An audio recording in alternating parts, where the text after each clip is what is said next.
Yeah, so it's just academic doublespeak. It's a way for them to hold dualistic standards. So,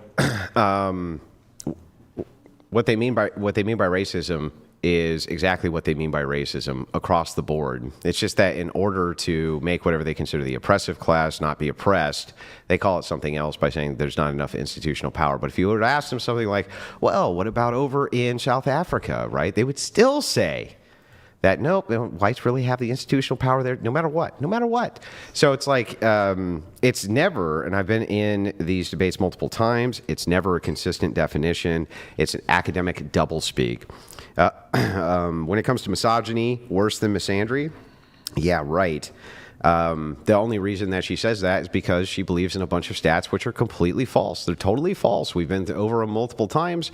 Women do just as much damage with their misandry as whatever she considers misogyny to be. And the truth is, it's all just demonization. Yeah, I don't know why she's crying. I don't know. I have no idea. I'm not crying right now, but yeah. Okay. This seems very manipulative, by the way. I'm just pointing that out. But yeah, you're entitled to your beliefs. Mm-hmm. Would you like to engage with the misogyny being worse than misandry? Sure. Topic. Yeah, I mean, I'll just read out the statistics that I have here about violence against women, and that's basically what my belief that misogyny is worse. Misogyny kills and misandry annoys is sort of a phrase that people say.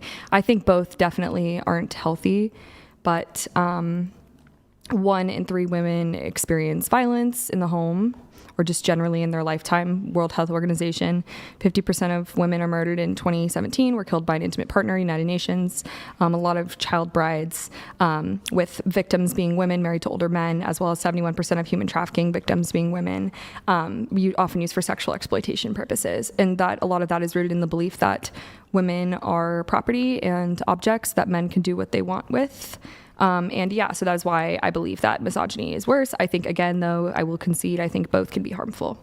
And can I just point out real quick that sexual liberation is a key cornerstone of feminism, including OnlyFans, things like this, and that's been linked heavily to sexual trafficking.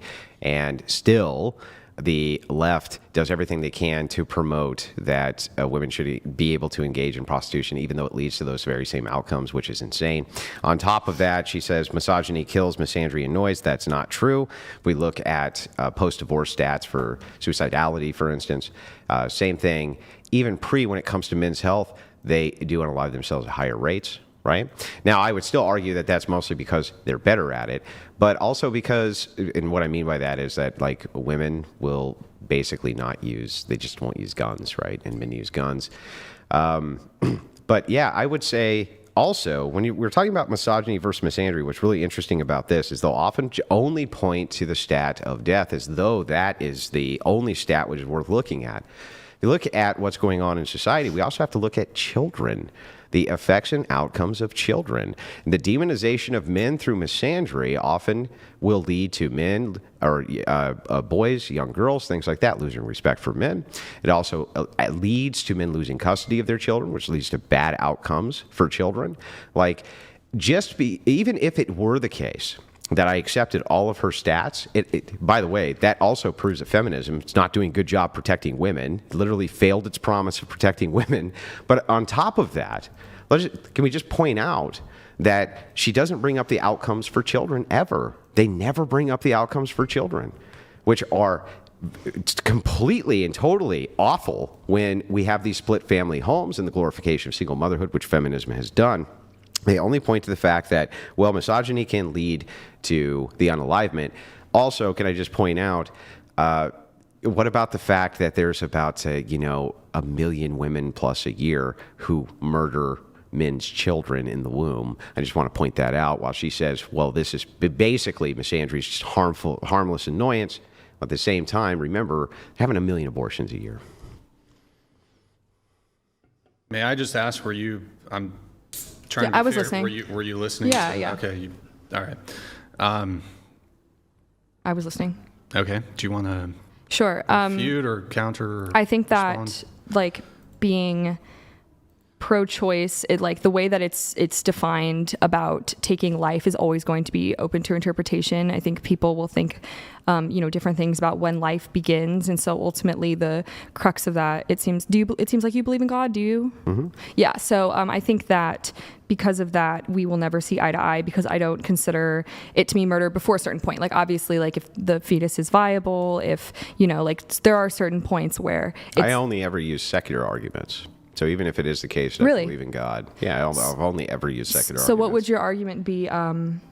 That the case for sentience makes no sense, and that scientifically, the established scientific consensus, the legitimate scientific consensus, non-sociological consensus, is that this is a human life at conception immediately. That is the scientific consensus. You can look at any source you want. That's the scientific consensus. So if that's the case, right, then we should treat it as though it's a human life. Sure. Yeah. And I think that's going to vary from person to person. I think that there's a lot of people in the scientific community. And again, the scientific consensus does vary on when life begins. It does not. Because the religious idea is the consensus does not vary. There's no source you could ever look to. And I'm willing to be corrected right now live. There's no source I've ever been able to find which refutes that the scientific consensus is that human life begins at conception. Oh, thank you. There would be no other way to determine human life. Other than that, it began at conception. You wouldn't even be able to determine it another way. But you can go ahead. What does scientific consensus say? When does human life begin? Sure. I'll wait.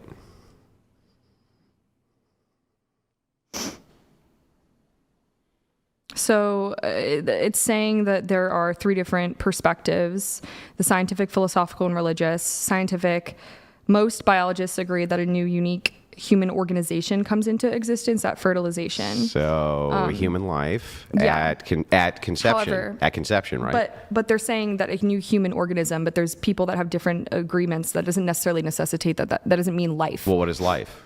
It's alive? I mean, that's what I'm saying is it's different for everyone. They're saying that the human organism forms at conception, but that doesn't mean it's life. Well, what is an organism? Is it alive? I mean, they're talking about human life. Yeah. Okay. But what is life? An organism would be alive, right? I mean, but again, there's a difference between human life and an organism. Don't you agree? If an organism is alive and it's a human organism, then it's human life, right? How could it not be?